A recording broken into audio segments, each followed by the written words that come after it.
नमस्कार मित्रांनो, आज आपण शारदीय नवरात्रीच्या तिसऱ्या दिवशी पूजल्या जाणाऱ्या मातेची देवी चंद्रघंटा यांची कथा जाणून घेणार आहोत. आमच्या पीस विदिन चॅनलमध्ये आपले खूप खूप स्वागत.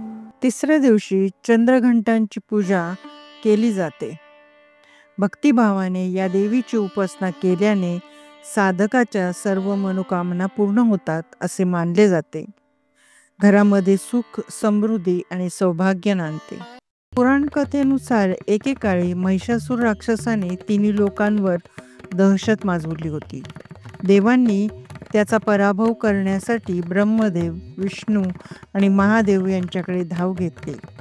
तेव्हा भगवान शिव, विष्णू आणि ब्रह्मदेव यांच्या क्रोधातून एक तेज प्रकट झाले आणि त्या तेजातून देवी चंद्रघंटा प्रकट झाल्या.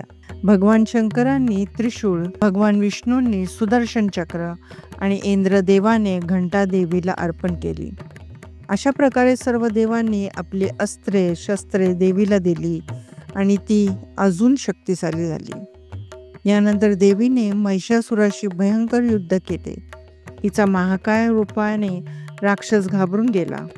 अखेरीस देवी चंद्रघंटाने महिषासुराचा वध करून देवता आणि तीनही लोकांचे रक्षण केले. मित्रांनो, देवी चंद्रघंटाची पूजा केल्याने आपल्याला शौर्य, धैर्य आणि संकटावर मात करण्याची शक्ती मिळते. मित्रांनो, तुम्हाला ही देवी चंद्रघंटेची कथा आवडली असेल तर व्हिडिओला लाईक, शेअर आणि सबस्क्राईब करायला विसरू नका. तुमचे मत आम्हाला कमेंटमध्ये जरूर सांगा. देवी चंद्रघंटेच्या पूजेविषयी तुम्हाला काय वाटते? जय माता दी.